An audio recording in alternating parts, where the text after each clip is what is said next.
G'day and welcome to the Game Day Squad NRL Fantasy Show. I'm Dill, that's Stu, and we are the Fantasy Bros. We are back again partnering with Game Day Squad to bring you all you need to know to succeed in GDS Rugby League this season. Stu, it's Wednesday. You know what that means. Teamless Tuesday has dropped and it's time to take a deep dive into our round 4 sides. Considering there's a bit of news and a bit of injury concern around, we really need to probably dig deep into our squads this week. But before we do, how did you go in round 3, mate? Yeah, g'day Dill, g'day viewers, g'day listeners. Yeah, plenty of injury news still coming out even this afternoon as well. So it's probably going to make some late changes to the team as always. But round 3 was definitely a lot better than round 2, thankfully. Best finishers were 20th in Challenger and 16th in Champ. But the good news is I'm back in the top 20 for all 4 comps. It means I don't have to scroll down too far and see that big number next to my name. I'm all in the top 20 there. So 10th is my best place season long at the moment, 10th in starter, but still a long way to go. Happy to be back in the top 20. How'd you go, mate? Yeah, but not quite as good as you. Finished just outside the top 20 in both champion and challenger, so I was pretty happy with that. After the first few rounds, I had some high numbers there. So still looking for probably that right combination of players and rarities across some of those other comps though as well. But good news, I have secured a spot in the GDS Cup in starter. So I was within the top 512. So pretty happy with that. But before we move on, a massive shout out to one of our mates, Hunch Purses. Again, another bloke who just started this season and he finished first in starter last week. So a massive shout out to him. Some unreal work. And like we said last week, just goes to show, get a couple of pods, brand new to the competition, brand new to Game Day Squad. And you never know what can happen. You could finish in the top 3 and be in with some prizes. Yeah, that's right. It definitely gives a bit of good steam to those that are just starting Game Day Squad this season, and that shows that everyone's still a chance, regardless of how long you've been playing or not.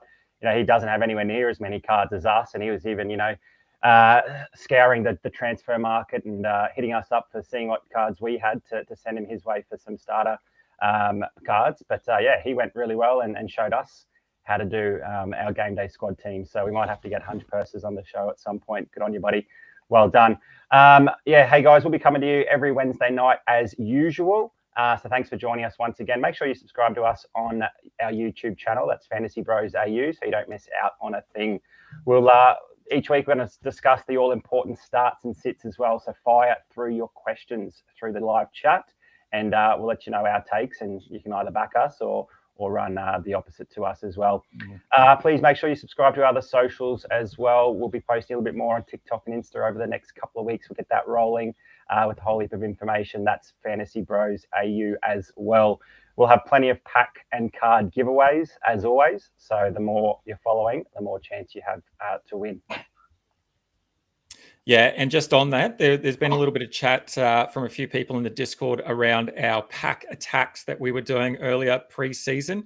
They will be coming back very soon, so keep an eye on that. So if you're not on the Discord, make sure you jump on as well. Those pack attacks were unreal. And as you said, make sure you jump into the chat and give us a shout out. Mel's here. Hey, Mel, how you going? You're the first one here to comment. Well done there. We always love some chat there, particularly around who you are starting and sitting.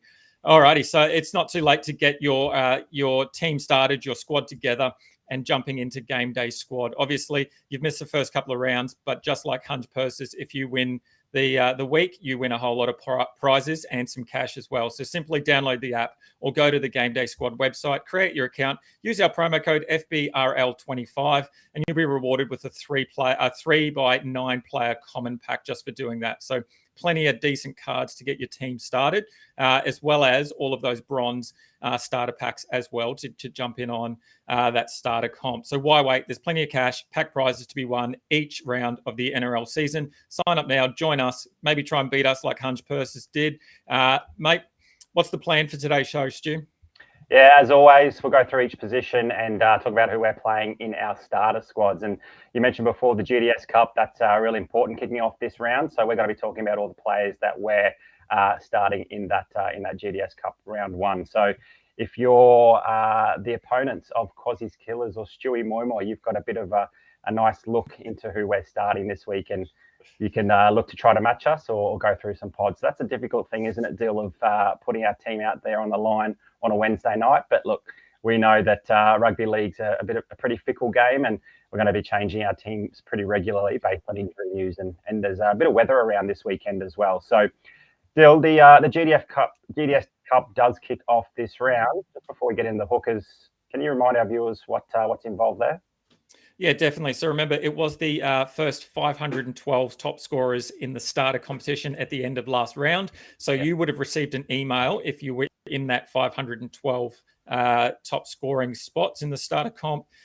So that would show that you are registered. You don't have to do anything else. You just set your lineup. The boys over at GDS have already organised the first round matchups. They've posted that on the Discord and then on their help page as well that you can go through from the GDS website. So if you want to see who you're matched up against, you can go and check it out there. So perfect opportunity to jump into the Discord as well, because there'll be plenty of chat, I am sure, around some of those GDS Cup opponents. If you win your matchup in the head-to-head competition, you progress, and it'll be the last coach standing. They will win the 33rd pick in the 2025 Game Day Squad Rugby League prize card draft, which is a massive opportunity. Usually that's only reserved to people that win competitions that come in the top 10 across each of those competitions, but you will have an opportunity there to also win a prize card. And if you do finish in the top 10 of any of those competitions and you win the GDS Cup, you get 2 prize cards. So that is massive as well. So as I said, you just set your lineup, nothing more that you need to do. The boys will take care of all of that over on the GDS side. And then each round, if you win, you also win some prizes. So I think the first one is a few starter packs, and then it progresses and builds from there. So looking forward to it. Another element that the GDS team have put together to try and engage the community, which I love to see, which is awesome. Mel's just put a comment in here as well, talking about how close the competition was in that round 3. Very few points were between first and fourth, so only 10 points there, which is not a lot when you think about the starter and bronze, and there's no multipliers there as well. Yeah, you really got to nail those picks, don't you? Yeah, that's right. And Hunch Purses, you did that. Michael Cossey's here as well. We love Cossey's posse. He has congratulated Hunch Purses, but he's pretty keen to fire up this round. Cossey, I'm with you, mate. I feel like it's maybe our round, a bit like the Warriors at the moment. It's a bit like our year, I reckon. Alrighty, let's get into our positional previews. So as we said, we talk through our players that we like. And look, I love round 4 for a couple of reasons. It means that most teams and players have got that 3 points of data. It means we can analyze a little bit deeper and hopefully come up with a few trends. It's still a small sample size, but it just gives us probably a little bit more insight into what's happening on the field and how we can use some of those stats to our advantage. So let's start off with the hooker position. It's a very hotly debated hooker position, I think, this week. Stu, are you going to stick with, we've usually called him Mr. Consistent.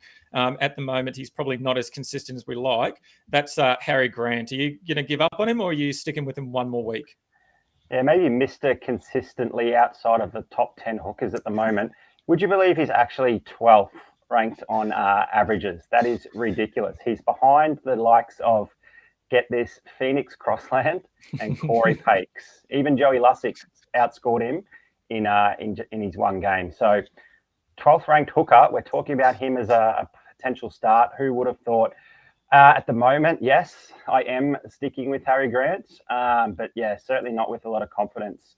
His 2 poor scores to date certainly means he's probably going to come into this round as quite a bit of a pod, since you've got to scroll a long way down if you're filtering by averages just to find his name. We talk a lot about his demerits, and he's certainly been racking up a lot of those throughout the first 2 games. He's already missed 8 tackles, and he's had an error next to his name as well. So you compare those numbers to someone like Blake Brayley, who's been a lot more consistent and a much higher up there on the averages list. I think he's sitting at 2 or 3. He's missed just the 3 tackles, and he's even played an extra game than Harry Grant as well. So, those numbers go a long, long way to turning a mediocre score into a poor score, or a mediocre score into a decent score as well. So at the moment, someone like Blake Brayley, who's not really known for his attacking stats or his ball running and that sort of thing, is getting the job done with his tackling efficiency. And Harry Grant's really falling back because he's not really making those tackles, and he's not running the ball necessarily as much as he used to. Look, he does play against the Dragons this week. Jerome Hughes isn't there, which means I think Harry Grant's probably going to have maybe a bit more freedom with ball in hand. Had a quick look at some of his stats without Jerome Hughes in the side, and it's clear to see that he does run the ball a little bit more. He kicks a little bit more in general play as well, and he knows that one of his superstars outside him isn't there, so he's got to roll the sleeves up a little bit and have a bit more of a crack. I think he gets a decent matchup against the Bunnies. Pete Mamazelis had a really nice outing against them with a try and a try assist a couple of weeks back, and if Pete Mamazelis is getting over the line and making plenty of tackles and not missing many, surely Harry Grant goes better, doesn't he? So, yeah, he's in there for me at the moment, but someone like Brayley, Wade Egan, bit of safety if you're a bit scared about rolling out Grant again. But, yeah, Grant for me, but he probably won't feature in all 4 comps. What about you?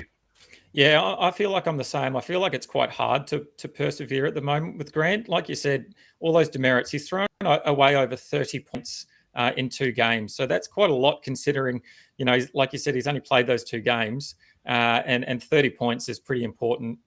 15 each game. I think, it could be the difference from where he is now, 12th in averages, closer to that top 5. So, yeah, it's quite difficult. You want him to be able to limit those demerits. And I guess he's got a chance. He comes up against the Dragons, who've had an early bye, so we've only got the 2 games to go off.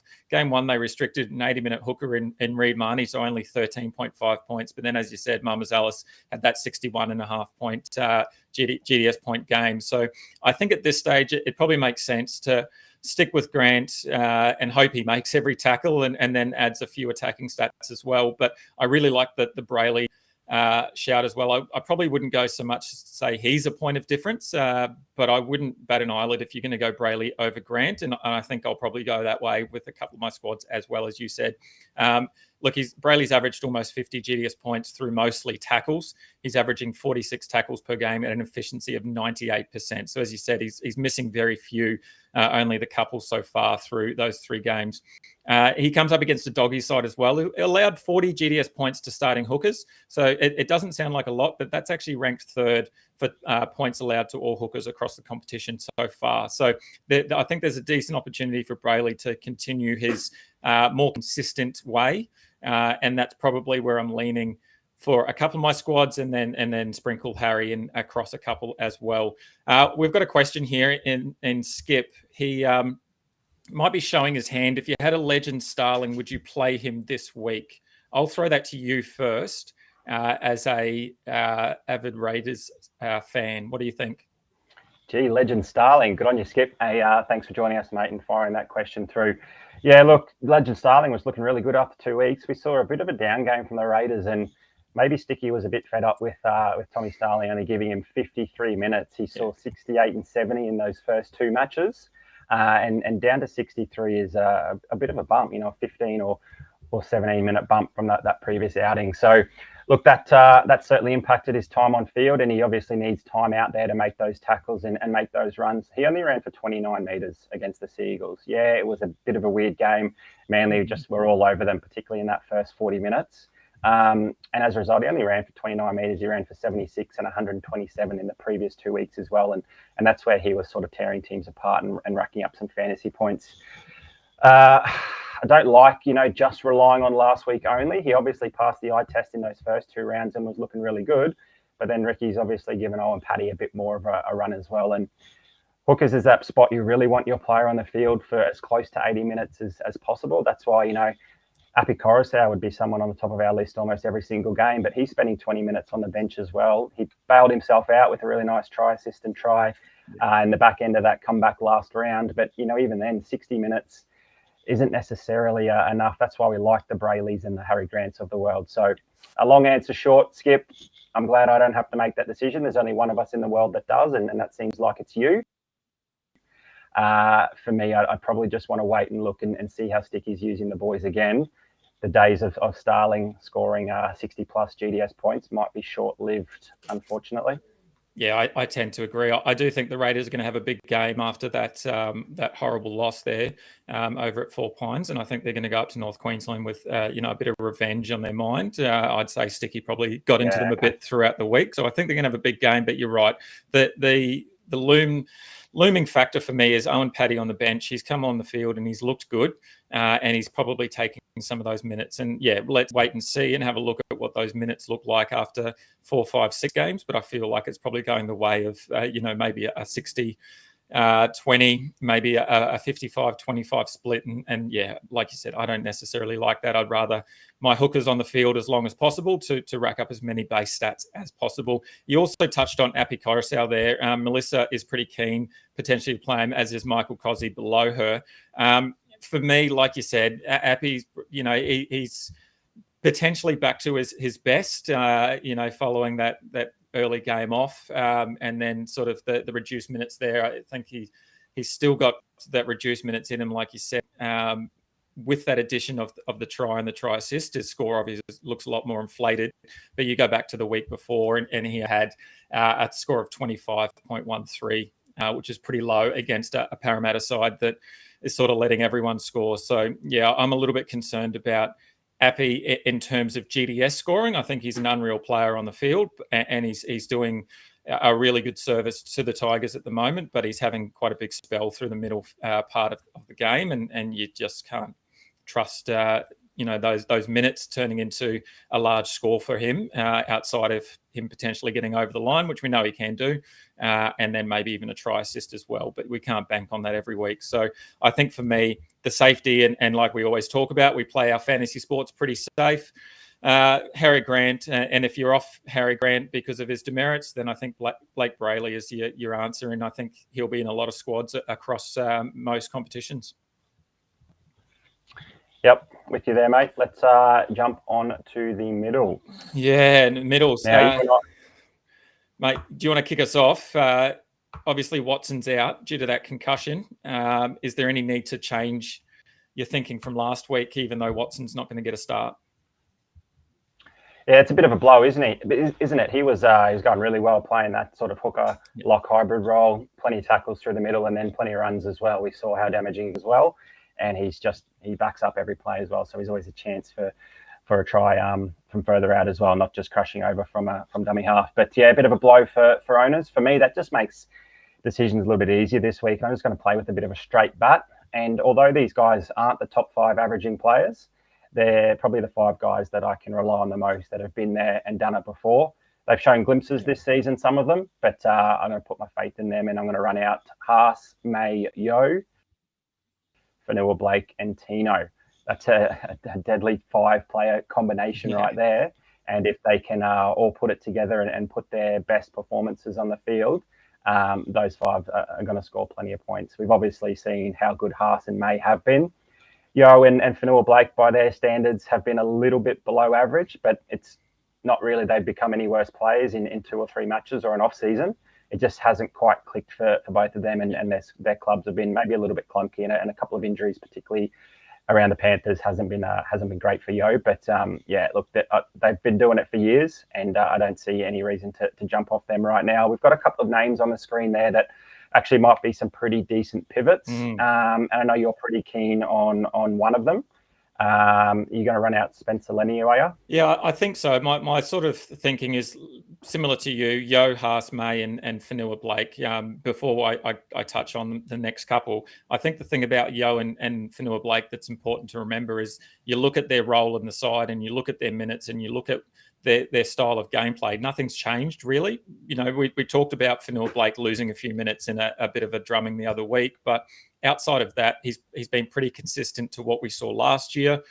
Yo has had a consistent role. There's been, obviously a few shuffles there with injuries, but he's still got a consistent role in the team. So I think that's important to remember. It's not like there's been a massive shift and there's a huge change in either the Sharks or the Panthers in terms of those 2 players and what they can offer that squad. So I think it's important to remember that. It'd be a different story if, they were both getting, far reduced minutes and we were looking elsewhere. As you touched on, I really like Spencer Leniu. He came back and just was an absolute monster against the Warriors in his first game back. Albeit he had a big game without someone like Lindsay Collins in the side, and he has been named Lindsay on the bench. So I just want to keep an eye on what happens there. Leniu did score 58 GDS points in 53 minutes on the field, and he just looked like he wanted to tear everyone to shreds.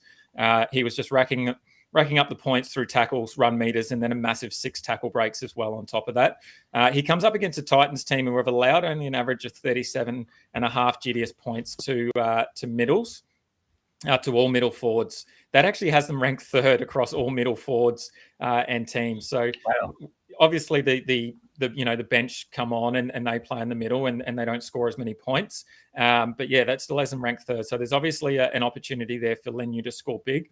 It's just going to be the minutes that will be the concern. We don't know what that rotation is going to look like.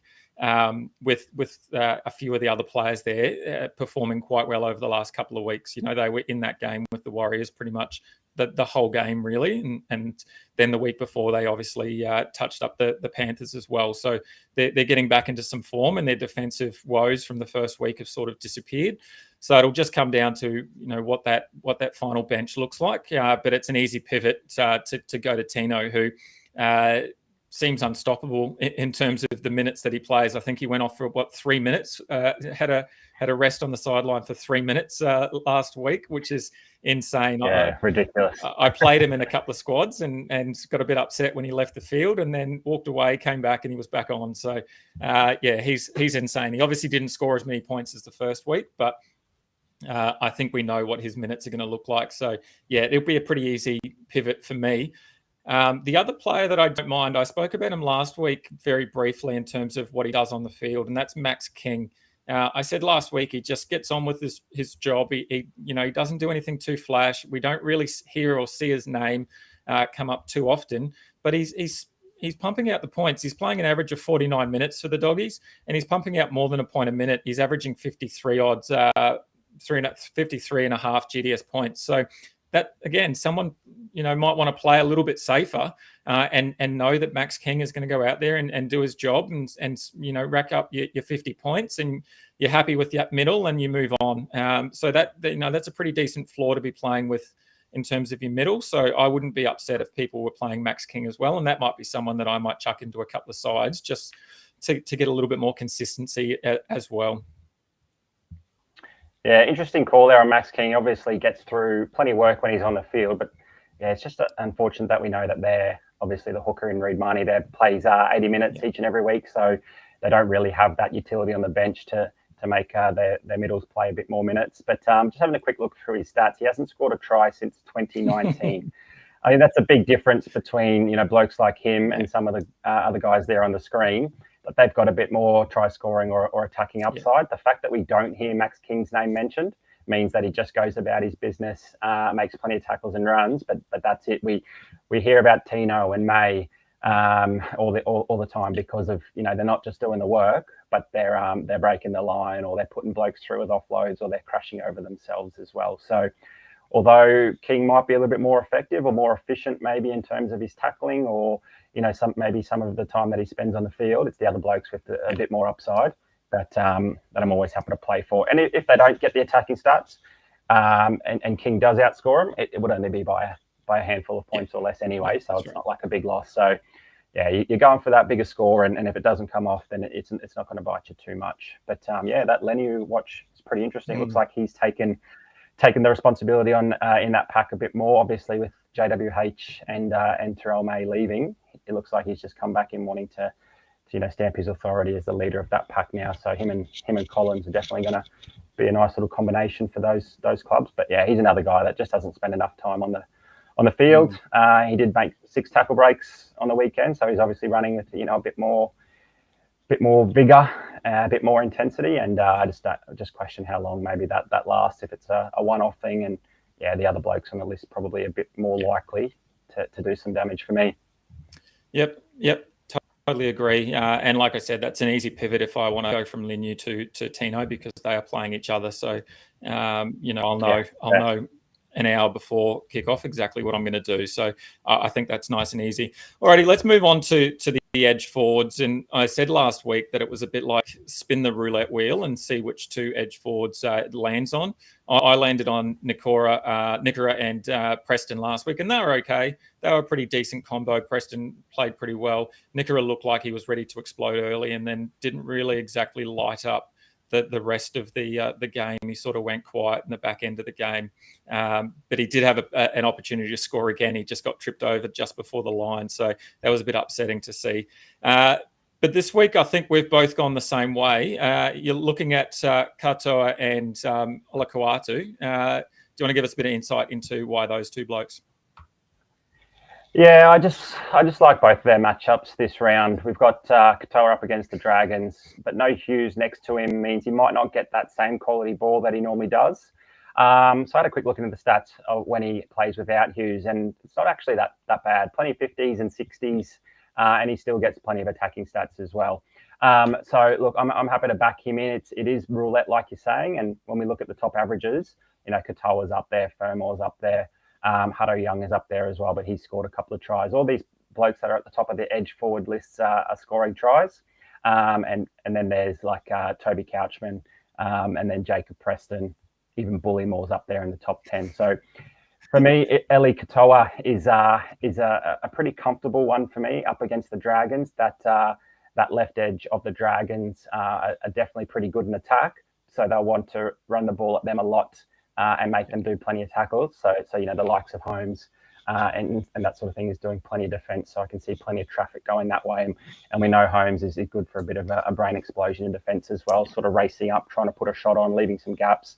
And the Storm are going to be too good to take advantage of that. So my number one is Katoa, and my second one is Haumole Olakau'atu. We saw Manly absolutely tear the Raiders apart last round, and I thought Olakau'atu could have gone on to score a monster here. A big 80 or 90 point score, and I didn't play him in many of my teams, so I'm actually pretty fortunate he didn't, to be honest. But that next big score probably isn't too far around the corner. We know that the Manly Seagulls have been in the news a lot this week, and I think they'll want to put some of that negative press sort of behind them and come out here and back up a pretty good first 40 minutes against the Raiders last week.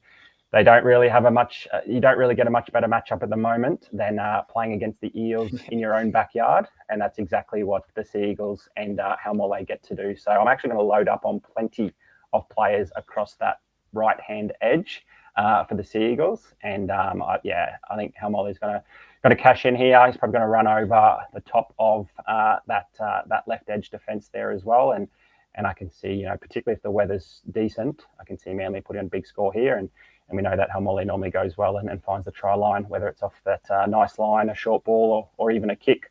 Pretty confident with those two. They probably won't be the top two for the week, but they've probably got plenty of upside on top of some good amounts of base as well.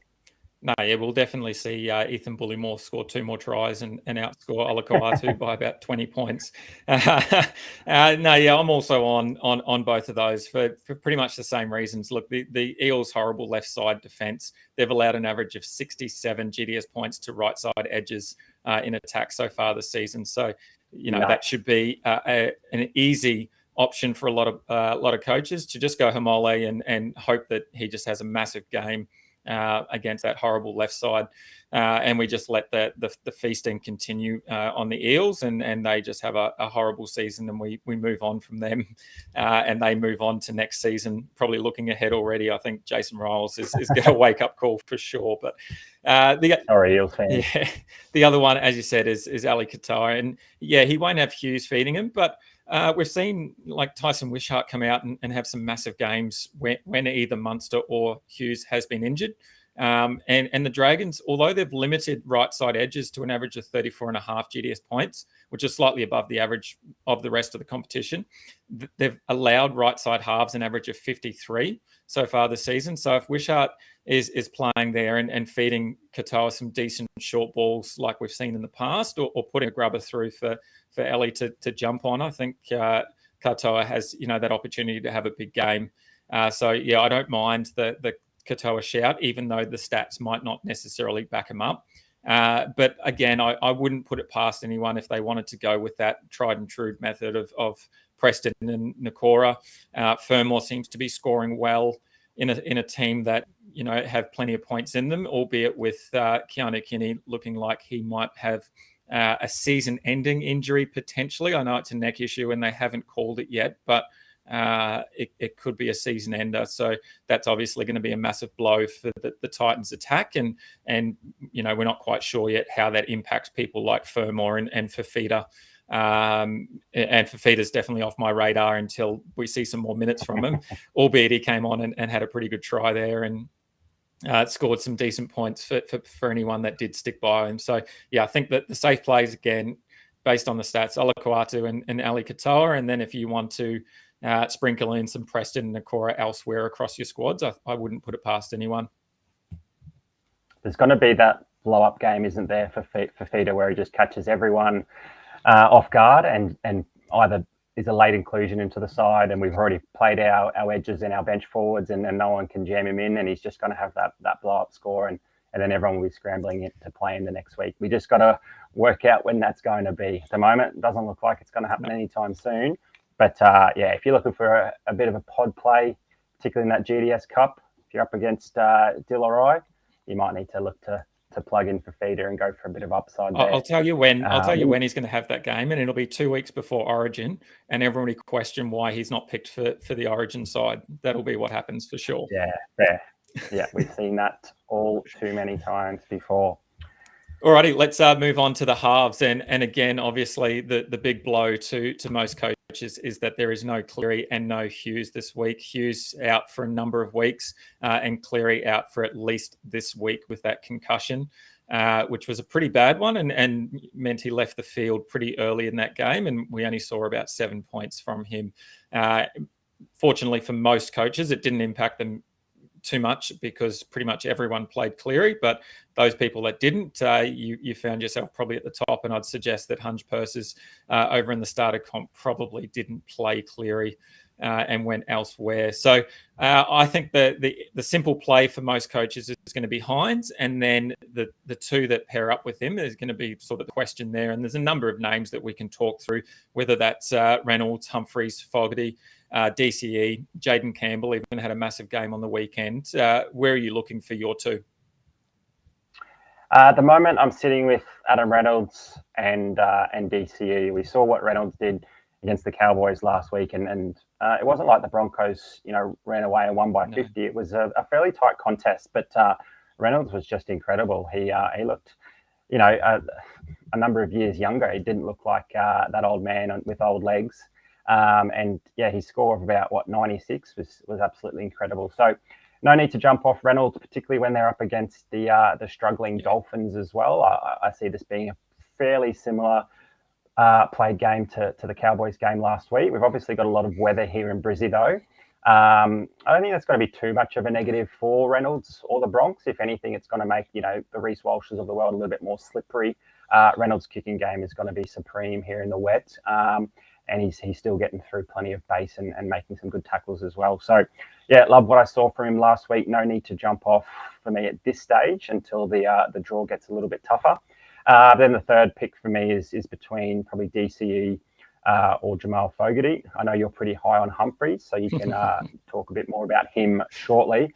I just love he's playing a really nice sort of half and lock role, isn't he? Where he's getting through plenty of base, but it's quite an interesting ploy there by Bennett. I don't know if it's by design or he's just searching for some answers. And if Humphreys is going to keep doing that, but if he's ball playing and kicking goals for a lot of the game, but also then playing lock and just making plenty of tackles in the middle of the field, it's just probably the matchup this week that means I might stay away. But for me, it's DCE after a pretty negative week in terms of the press that he's getting and the way that sort of the club is handling things. That's going to be sort of playing on his mind a little bit, and he'll just want to get out there this weekend and play some footy and do what he does best. So there's no better way to sort of turn your back on the media and show them what's what with a big performance. And against the Eels, it is certainly pretty simple. We've seen a number of teams tear them to shreds.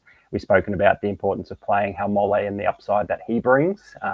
Daly Cherry Evans is one spot in field in attack, and he's going to be throwing in plenty of quality ball as well. So I'm gonna load up on a few of those right edge Manly players, but that does mean I will be leaving out a Raiders legend card at this stage. They were obviously terrible last week, but Fogarty's still ripping in, still giving him still giving his best and still getting plenty of kick meters. But the attacking stats are fairly limited when the Raiders are standing under their goalposts and watching Ruben Garrick score 4 tries and kick 10 goals or whatever it was. I'd want to see a little bit more from them, and a matchup of Cherry Evans against the Eels makes it, pretty easy for me to sit a legend this week and look to play that legend card next week. Yeah, my tough thing is loading up on one side and then the game not going as expected. And I know all the stats are pointing to that right side of Manly having a massive game. And, that happened in round 2 when they went over to New Zealand, and we thought they were going to have a big game against that left side defence in New Zealand. Didn't quite work out that way. So, I'm a little bit concerned. And that's kind of why one of the reasons I've gone Fogarty. Before I get to some of the other reasons, talking about legends, Adam Gregson here has asked, Legend Munster a play now with Hughes out. So I had a quick look. Legend Munster. And I feel like it could be a great play, but I think there's plenty of upside and probably a little bit of downside. It seems like Munster has some massive games without Hughes, but then also has some really low games as well. And we've seen that then, like I said before, where Wishart's sort of taken over and has done a lot of the work with the ball, and Munster's sort of played second fiddle. But if you've got a Legend Munster, I feel like it's just a must-have and a must-play, especially with Hughes out. Stuff the stats and just play your legends. I think, if you've got an elite legend like that, I think you have to play him. Yeah, I like that, mate. We're seeing some good signs from Munster this year. He obviously had that hip pointer, or that groin or whatever it was injury last season. That sort of meant he was taking the back seat a bit, and Hughes was doing a lot more kicking and running. But if you want to test out that legend, see how that looks in the squad, perfect week to play this week. No Hughes next to him, and the Dragons have been playing good footy, but they're not world beaters. They'll have plenty of holes, and the Storm will exploit them. So roll out that red card and enjoy, mate. Well done. I'll probably put a little disclaimer on that, though. We will talk about some injury news a little bit later to a Storm player that might have a big influence on that as well. And so what I would probably be considering is that some late mail there and what that team list looks like come an hour before kickoff. Anyway, back to Jamal Fogarty. I think I'm going to load up on him. As I said, I feel like Sticky would have absolutely given it to the Green Machine after that performance against Manly last Sunday. I think I might call it the Sunday slaughter, the way that Garrick played and racked up those points. But Fogarty goes up to North Queensland. Obviously, the Cowboys side are desperate for a win as well, and they've made some changes sort of across the board, and nothing sort of seems to be working either. But they've been pretty woeful down that left edge defence, allowing an average of 68.6 points to right side halves. So I think Fogarty, on top of the base stats that we know he has in terms of his kicking and those tackles, and there's a little bit of running meters that he does do, I feel like there's probably a good opportunity for him to get some of those attacking stats back that has sort of been lacking in the first couple of weeks, albeit, a pretty good game against the Warriors in round 1. So I feel like, it might be his time to just sort of take a lot of responsibility on his shoulders and set a few tries up and maybe even go over for one himself. And he might be one of the top scoring halves this week. I feel like that would be a great way to go about it. But the third half that I'm looking at is potentially Humphreys. And I think I'm a changed man. I know I said in that round 2 preview that I loved his arms and I just want to see a little bit more from him. And that the only reason I'll be playing him is just to see those biceps in action. But he's just been unreal so far. You have a listen to some of his stats. Total points, he scored 226.03, which is ranked first for halves. His average is 75 GDS points, which is ranked first for halves. He has 101 tackles, which is ranked first for halves. And he has 1,750 kick meters, which is ranked first for halves. That is an unreal way to start your NRL career. He had one game, obviously, last season, but 3 from 3, he's been super consistent, and he is leading the halves in the most important aspects of the game, I think, in terms of GDS, in terms of those kick meters and those tackles, and then obviously his average points that he scored. I said last week, I don't know if he can continue his dominant run up against the Sharks, but he did. It obviously included that little sneaky penalty tap and the try about 15 metres out. But the question is, can he do it against a tougher side in the Panthers? The Panthers have limited right side halves to 33 GDS points across their first 3 games. So it might be a bit of a risk. The safe play is probably following your lead and sticking with Adam Reynolds. Against the Dolphins, they've allowed 55 GDS points to right side halves. So we know that A-Ray might not have all the base stats that Humphreys has, but he makes up with that in terms of his goal kicking. He tops the halves. So Adam Reynolds tops the halves in goal kicking in with 15 so far this season, and try assists, which he also tops the halves with 5 on the board. So I feel like a risk might be Humphreys, and I'd be cheering him on probably to get over the line again against the Panthers. They've a little bit depleted, and they're probably not the Panthers of old, but they're still a pretty good defensive side, and they're pretty good at stopping that right side. So, yeah, that's probably my toss-up there is between Humphreys or Adam Reynolds. Yeah, I feel like owners were bailed out a bit there with that late tap try close to the line. But hey, they all count, don't they? What's interesting with Humphreys is, obviously that matchup with Penrith is obviously quite tricky. But we saw a big decrease in some kicking meters in this previous game against the Sharkies, and that's a result of him moving into that lock role. I think that was just maybe before halftime or even on halftime. They sort of made that switch with Sullivan. That meant Jai Gray came back onto the field after his HIA when he passed that, and Sullivan stayed on. But Humphreys was playing that lock role, and that meant he was doing a lot less kicking. He only got 370 compared to, I think he kicked for more than 700 in that first match. So those things they make big changes to points when you're only kicking the ball half as much as you normally did. But the flip side and the reverse meant that his tackle numbers went up a bit as well, since he was close to the middle of the field, close to the ball, and his missed tackles were up by a couple compared to the previous weeks as well. So some benefits about playing that hybrid role, some negatives as well. We're not sure if that's going to continue, but if he's up against probably any other team than Penrith, he's probably a definite sniff for me. But I think he's going to be pretty heavily played. Those numbers, you can't ignore those. If someone like Cherry Evans or Fogarty or Hines or Cleary had those numbers next to their name, we'd be sitting here saying that they're absolute locks. Look at these numbers. You'd be silly not to start them. So, it makes sense with Humphreys, but small sample size. If he can continue it, awesome. I've got 2 of his diamond cards, so hit me up in the DMs, boys, if you want to get a deal done. But for now, just hang on to those and send them out when I'm ready. I actually might send you a trade for one of those. That's very appealing. I think he's going to be one of those players that, similar to like we saw Lockie Galvin last season, I think come prize card draft, I think he's going to be pretty high up there on that list of potential prize card players. So I think, it's definitely one to watch, and I'm loving what I'm seeing so far, including those massive biceps. They're huge. It's a shame. Manly are probably losing their superstar halfback, and it's a shame they don't have someone like Humphreys on their books. We go back 6 months, and he probably was on their books. So aren't they kicking themselves seeing what he is doing down there at South Sydney?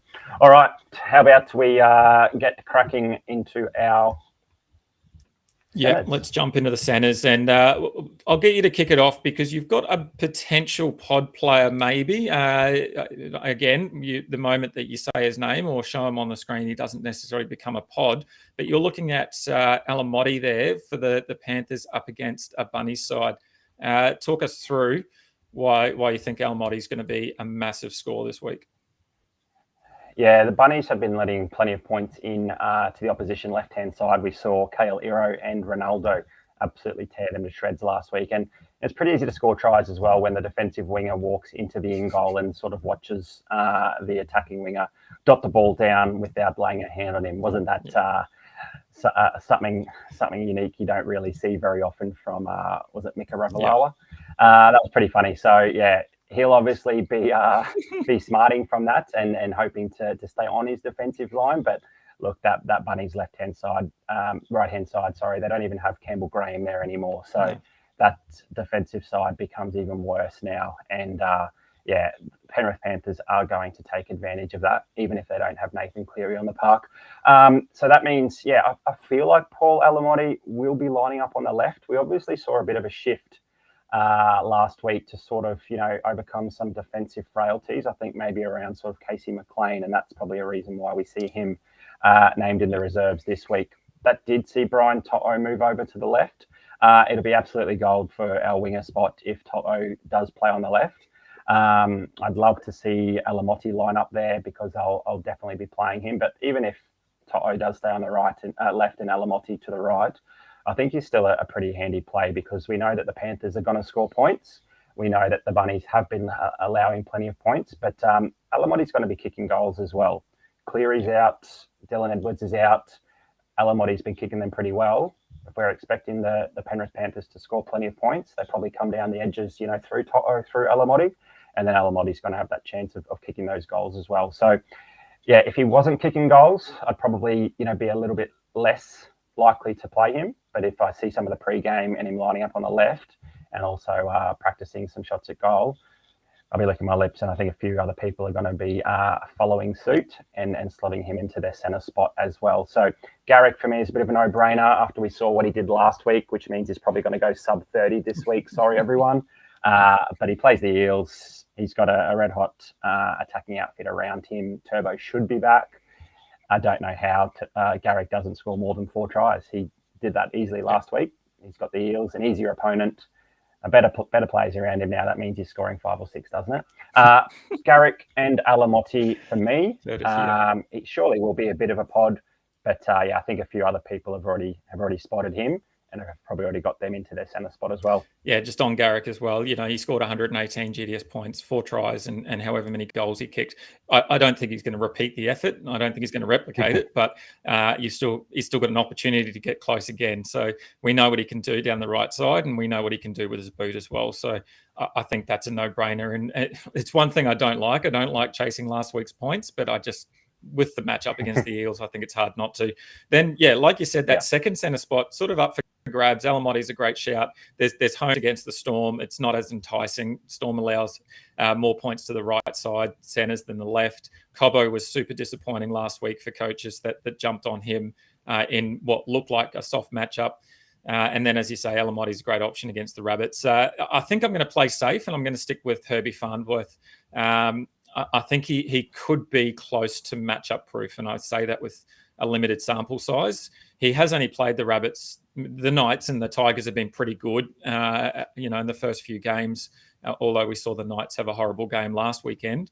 But Farney, he scored 60 GDS points across those, or averaging 60 GDS points across those 3 games. And it's been made up mostly of the tackles and the tackle and the meters, and then on top of that, the tackle breaks. So he scored a try, and he's had 2 try assists, which we know that combination down that right side of the field can bring for the Dolphins.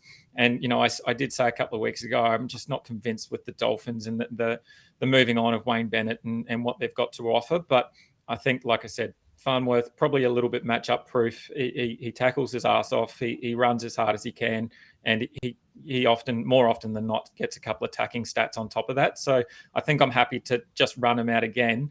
A potential pod though maybe might be Kale Iro. He might feature across a few of my squads. He comes up against the Dogs. They've allowed an average of 47 GDS points to left centres, and he's also been pretty consistent with those base stats in terms of 19 tackles per game, 160 metres per game, and then 7 tackle breaks per game as well. So even if he has a bit of regression in terms of that at least 1 try scored per game he's had so far, he's got an opportunity to reach 50 plus. And I think for a position like centre, I think you're pretty happy with 50 as a bit of a floor, and then anything on top of that, in terms of attacking stats, you're pretty happy with. So there's a few different players there that it might just come down to sort of how I'm feeling and which squads end up with which players.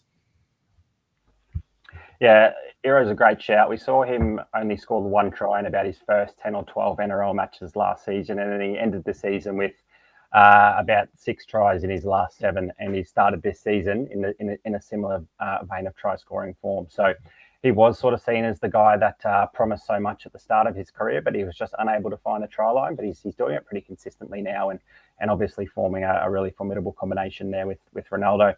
He did get the start in my squad last week over the likes of Herbie and Garrick. So he was alongside Best, and that was still a pretty good lineup, but still obviously not the best two centres that you could play.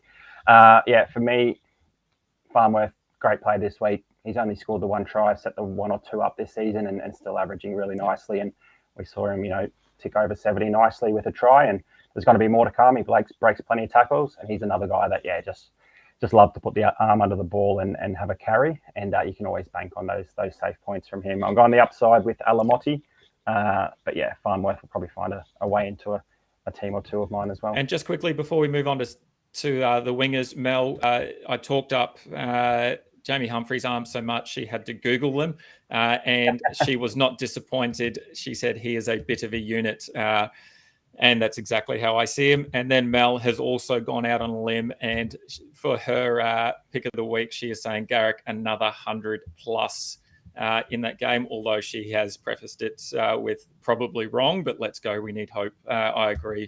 A little bit of luck, a little bit of skill, and a little bit of hope for sure. Alrighty, let's jump into the wingers. Sorry, mate. What were you going to say? Just going to say, maybe he needs to have a baby every week. That seems to do the trick. Or we stalk everyone's Instagram pages and find out which NRL star's wife is having a child and play them, because they want to get the baby rocking on the camera once they score the try. And he certainly did that quite well on the weekend. Whatever you need to do to get your fantasy team sorted. Alrighty, on to our wingers. And there's probably not too many options this week with the likes of Marju and Sharp on a bye. So we've got to probably look elsewhere. To'o obviously is a big in for most players. He returned with a bit of a bang. And doesn't probably matter where he plays, either the right or left side.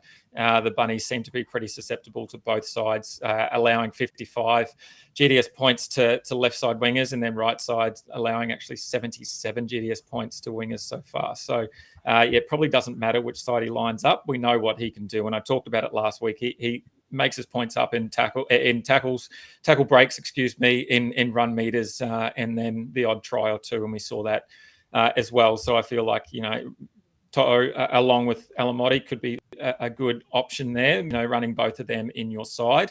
Where are you going with your second player? So we obviously both have To'o. Where are you looking for your second winger? Yeah, To'o, 192 metres and 8 tackle breaks against a really good Storm outfit. Just shows what the type of player he is. A lot of wingers will go hiding against, some of those top teams, but obviously not Bizza. So he gets a much more conducive matchup for point scoring. He definitely comes back into the side for me now. The other spot I'm looking at is Zach Lomax. We saw he's not getting much in the way of attacking stats, but that's still not stopping him scoring plenty of points. Bar that round 1 game against the Storm where, the Eels were just an absolute basket case. He's sort of looked at that match and gone, well, if my teammates aren't going to do much, I'm going to have to do it all myself. 303 running meters is ridiculous. Yeah. That's the type of workload that's going to result in, plenty of tackle breaks, plenty of offloads, and the odd attacking stat as well. He didn't break a tackle in that round 1 debut for the club against the Storm, but he notched up 7 in round 2 and then 8 in this past week. He plays the Sea Eagles. They're a team in form. They've obviously got that really dominant right-hand side, but like Farnworth, I think he's another bloke that we can just about say is match-up proof. A lot of the attack will go through him. He loves an offload, loves a tackle break, loves a carry. Eels are going to click eventually, but even though they're not clicking, he's still racking up plenty of points, and he's kicking those goals as well. So if the Eels are crossing, there's always that benefit of, a couple of extra points with the boot. And if the weather stays okay, it might be a bit of a shootout with Manly. Apart from the Raiders, we've seen some pretty susceptible defence from them in the first couple of matches. So, I like Lomax mostly because of the base that he's going to provide, the safety.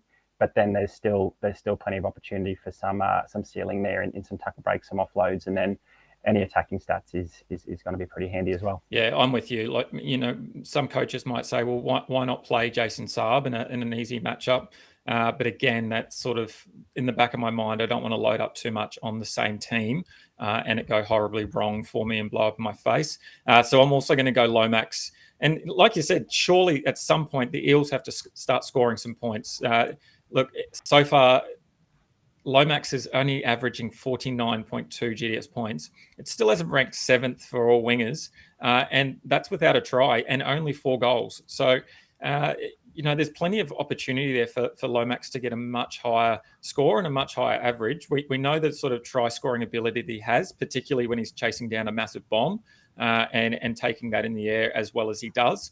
So I think if, the Eels, they need to start scoring some points, and obviously Lomax is one of the keys to that, both, getting over the line, but then also with his boot as well. So, yeah, I think for me, Lomax, based on those base stats, but also I think the key as well is, as you said, Manly, obviously they do all their attack down their right side. So we're not going to see as much down the left, which probably gives Lomax a bit of an opportunity to score some points. And as a result, Manly allow 16 more GDS points to right side centres than they do left side centres. So there's a little bit of a weakness there, and that there's a potential for Lomax, can find some time and space up against someone like Cooler, and hopefully he comes away with a meat pie and a few goals to boot as well. That would be ideal. For me particularly, I desperately need those points, so I'm going to stick with Lomax and then the To'o shout as well. Is there any love for Tuapolotu this week? Oh, I just feel like if I was going to do that, I'd be chasing those early points. Yeah. And there's a tougher matchup now, and yeah, he has looked good, but I don't know. There's Val Holmes on his inside, and as you said, Val Holmes can have a blow up and a sort of a brain fart on the best of days. So, yeah, for me, I'm probably just gonna sit and let some others play him, as considering he's going to be at the top of that sort by average, and hope that he has a down game, and that sort of helps me potentially going the pods. 3 tries, a try assist, 6 line breaks, 13 tackle breaks, and 2 offloads through 2 matches is pretty impressive. The old money man Tuapolotu. That's not going to happen again. Let's see. Yeah, let's see if the Storm can put him back in his place a little bit. I think he's been told to quieten down on those post-try celebrations, and I think the Storm are going to make sure that they don't see any of those celebrations from him this week. But look, he's playing on that same side that To'o scored plenty of points and a couple of tries, last week. So the Storm can be susceptible, right on their outside, with their pretty solid defence sort of coming in and shutting the ball down from outside in, which leaves Tuapolotu free with some tackle breaking ability. So, yeah, I can see him being played pretty often, but maybe a bit of a comeback to earth game for Tuapolotu. Yeah, I hope so. And unfortunately, I hope everyone else plays him and he does come back to earth with that regression on all of those attacking stats, and we can move up the leaderboard a little bit further. That would be nice. Alrighty, let's jump on to fullbacks. And there's obviously a bit of news around, so let's touch on the news first, and then we'll get into who we're playing and why. The big news is that Ryan Papenhuyzen has come out and said that he had a bit of an ankle sprain at the end of that game, and it is the same ankle that he had the injury woes with a couple of years ago. The good news is it's not as bad as what they think. That it is not a syndesmosis, which is obviously the one that keeps players out for an extended period of time. He did some light running at training today, I believe, yesterday, and then was going to see how he pulled up at the end of training today. There's no word yet on that, but the talk is that he probably won't be kicking goals, which is sort of was going to be our talking points, I'm pretty sure, about some of the reasons why we were going to play Pappy this week. So I think it's probably a sin wait for me.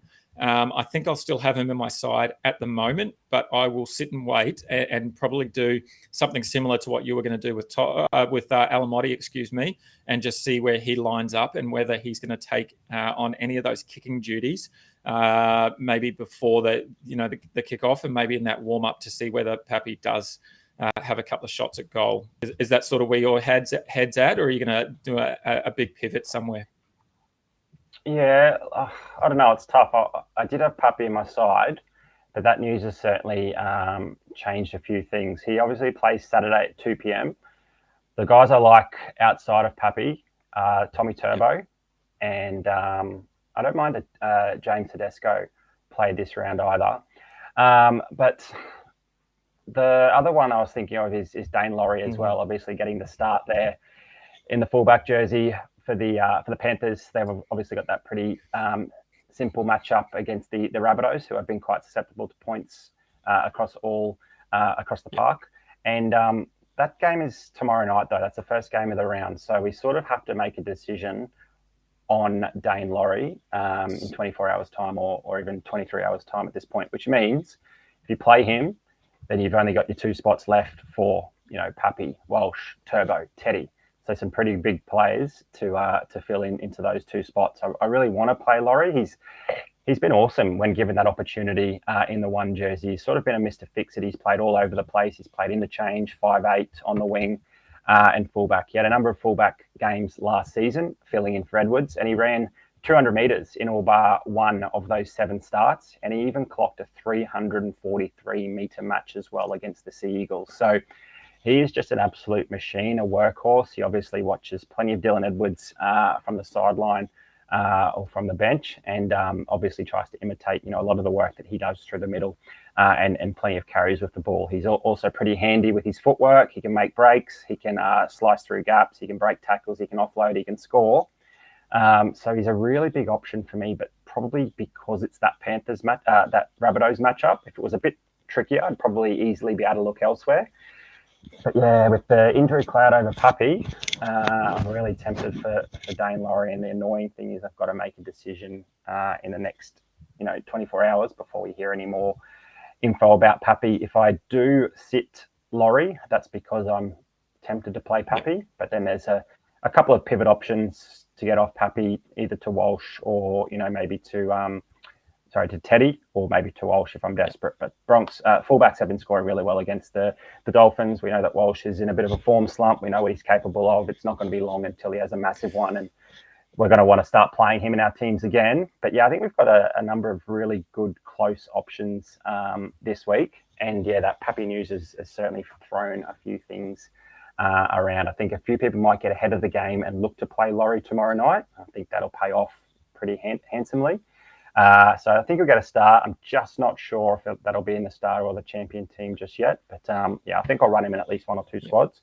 But that'll be a TBA for the next 23 hours. A lot of rambling there, mate. Does that make much sense? And which way are you going? Yeah, and I'm probably pretty happy because I actually locked in Dane Laurie in one of my spots. So I don't have as much concern as you do.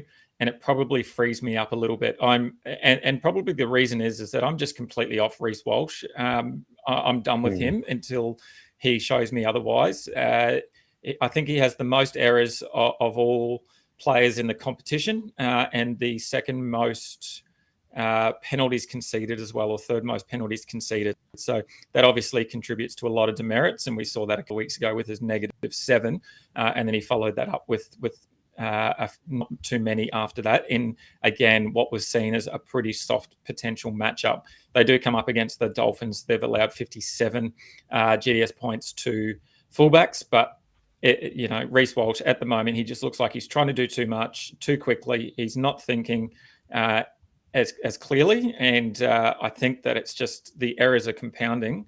And it just forces him to make more errors. So I'm staying away from Reece Walsh, which means that I'm definitely locking in Dane Laurie. I thought it was a potential pod, but maybe not so much the case.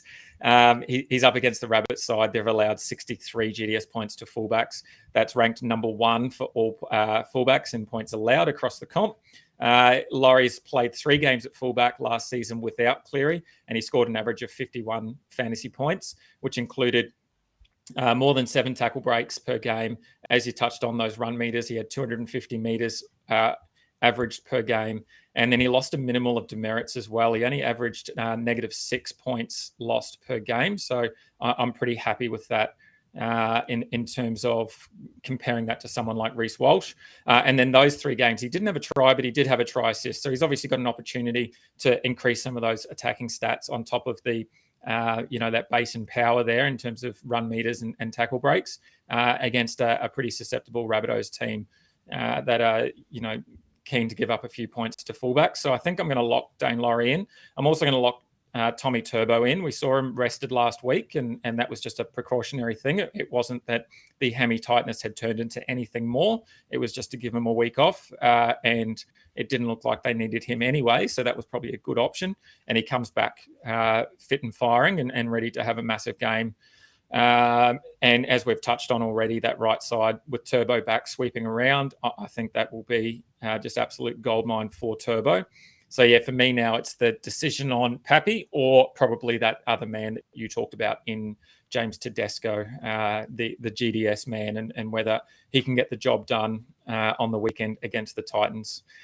Stats maybe say he won't score as big as what we think, although he's had some pretty good games so far, a couple of 50-point games across the last couple.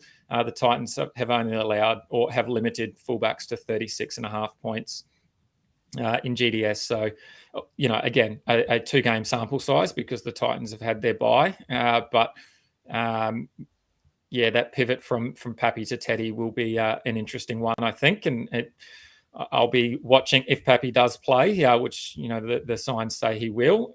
I'll be watching with my hands across my eyes for most of that game, hoping that he doesn't have a massive one.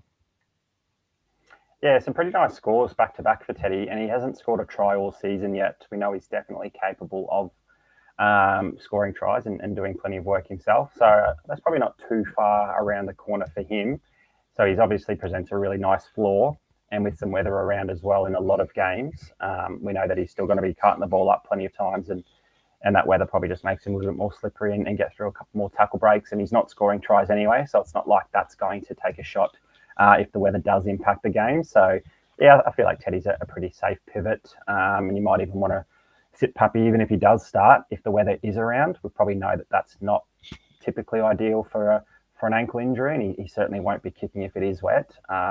So, yeah, it's just whether I play Laurie or not. That's the big decision. So I'll probably change my team 15 times between now and the Panthers game kicks off, and I probably won't even know what I end up with. It'll just be whatever's on my phone by the time the round locks off at the game locks out at 7 o'clock. Love it. We'll see. We've got a question here from Mel about CMK and how we think he might go against the Tigers. He had a pretty disappointing first 2 matches. He's gotten better in each of his next 2 games, and he was probably man of the match and outstanding against that Roosters team. And he didn't even still hasn't scored a try either. He obviously got his hands on the ball a bit more in terms of running meters. He was another player that surpassed 300 this round from 89 in round 1. So yeah, he's the Warriors have obviously turned things around, and he's been a big part of that. He got 2 try assists, a line break himself, and 2 line break assists. But running the ball means more tackle breaks, and he got 6 in the game before and 7 in this game gone past. And yeah, the Tigers are obviously scoring plenty of points themselves, but letting in a heaps of points as well. For me, yeah, he's a sound play, but I think we've got a few better options on the board there that probably have that higher ceiling. But I wouldn't say don't play him because he's not as good. He's shown us that he can be just as good on his day. But yeah, there are a few other names on that sheet there that I'd like to start instead. And just quickly, there are 20 eligible fullbacks that we can play in Game Day squad. Just say we have every single card of every single player. 20 of them can be played. Reece Walsh, guess what he is ranked in terms of his average score so far this season? I would say 20th. He is 20th. That's ranked 20th, dead last with 25.03. KO Weeks, Isaiah Iongi, and Buller have scores of below 30. He's scored 25 on average. William Kennedy, 48, almost double the amount of Reece Walsh points. And no disrespect to Will Kennedy, great player for the Sharkies there, but he's probably never been in consideration for a Game Day squad team. Yet he's outscoring Reece Walsh comfortably.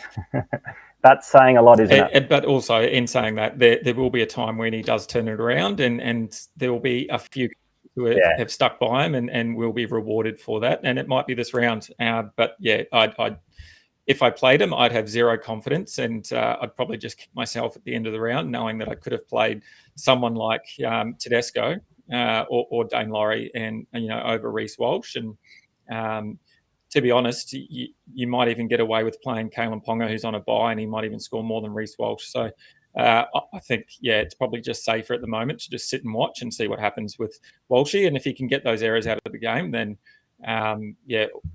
good luck to him. But yeah, I agree, Melissa, that the -7 didn't help Walsh at all. But that's what we've got to live with, and he's obviously got that in his game. So yeah, it wasn't a send off. It wasn't a sin bin. It wasn't injury affected. It was didn't play well, made too many errors, and that's what Reece Walsh provides. Yep. You don't see that type from Teddy and CNK and those types of blokes that get through their work with less errors.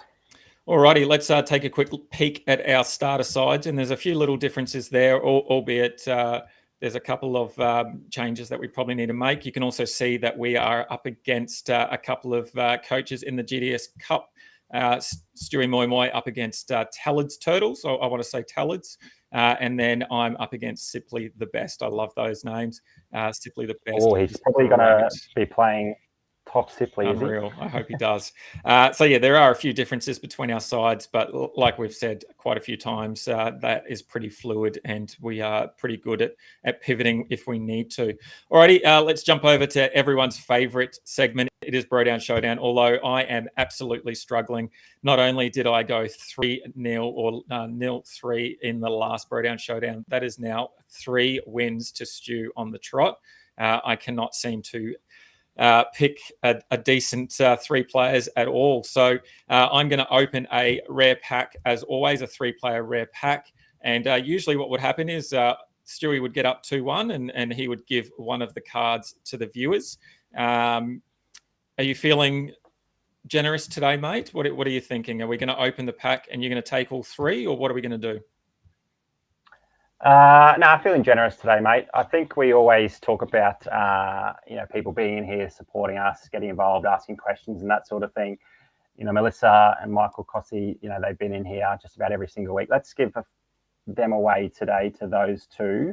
And we'll go left and right pack for Mel and Michael down the middle.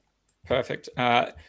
We'll go 1 for each of them, and then we've also got a couple of coaches that commented on our videos to say that you would win. Now, not many were with you, so there was actually 4 that commented that you would beat me. So we'll bring that wheel up now. So the winner here will get 1. Oh, we see Michael Cossey's on that list there already, so they'll get 1 of those cards, and then we'll give the other 2 away. Let's spin that wheel. I like it. And it is on Daniel Chapman. Daniel Chapman, make sure that you jump into Discord or our Instagram, hit us up, and we will sort that card out for you. So talking about the cards, let's jump across and have a look. So I've pre-opened the 3-player rare. So where are we going first? We'll go Mel on the left. Okay, Mel, here we go. This is your card here. It is a gold. Oh, the Chad Townsend leading the way for the Roosters. Could be a huge pod there. All right, Mel, well done. You've got yourself a Chad Townsend. Where are we going next? Michael's in the middle. Michael, here we go here. And you have a Leota. Not quite the correct Leota, unfortunately. We might have to see we might have to see if we could get Cozzy something else there as well. Maybe we'll see how we go. I think Mel can be given a better halfback as well. Maybe. Okay, and then we've got a third one here. Is it Daniel, is it? Daniel, our winner, Daniel Chapman, you are getting a Joey Lussick gold. That is a pretty poor pack. I reckon we could do better. So if you 3 want to hit us up in Discord on our DMs or through Instagram, we will hook you up with a couple of better gold players in those positions, I reckon. So Mel, Cozzy and Daniel, make sure you hit us up there. Thanks very much for that. I'm trying to work out what's worse, that pack or your Bro Down Showdown form. Yeah, probably that Bro Down Showdown form, to be honest. Nathaniel, I'm pretty sure you said that our rare pack last week was mud as well. Maybe we are just that pack luck for us is just not going so well. Maybe we might need to get I'll comment on repeat every week. Yeah, just ready to go. Maybe we need to open a unique pack next week. I think maybe that's the way to go instead. And I think it'll be my turn to win. If you think I'm going to win with my selections of May, Hines, and Turbo, those 3 are pretty good names to be picking this week, I reckon. make sure that you type Dill into the chat. If you think that Stu's going to take it out with Payne Haas, Cherry Evans and Pappy. I love that Pappy's under an injury cloud there. That might help me a little bit as well. You cannot change that. That is too late. You've locked it in. If you think that those three will get up again, make sure that you type Stu into the chat, and everyone that types in the winning coach for Brodown Showdown will go into the draw. We'll get their name on the wheel. Mel, I can't help it. I can't help it. Here's the man. Here's the man. I can't help it, Mel. You're lucky it's not Jamie Humphries yet. Trust me, he's not far away from my Brodown Showdown side for sure. Alrighty, as always, that is it from us. Thank you very much for tuning in. Thank you for supporting us. We really do appreciate it. We love spending the hour or so with everyone here, commenting and having a bit of fun. And we love our Brodown Showdown. Obviously, we will come to you next week, Wednesday, the 2nd of April, 7 p.m. AEST time. That will be for our round 5 live show. So don't forget to tune in for that. Remember to comment on the YouTube or Facebook to be in that draw to win a potentially good pack. Hopefully next week, Nathaniel will have a good pack for you ready to go. And those winners, make sure that you hit us up on those socials and we will get some cards to you. Thank you very much. Don't forget our code FBRL25 if you are a new user and you are signing up today. Thanks, Stu. Good luck for the round, mate. Good luck for GDS Cup. Let's hope we both get up. Thanks, Dill. You too, mate. Thanks, everyone. See you.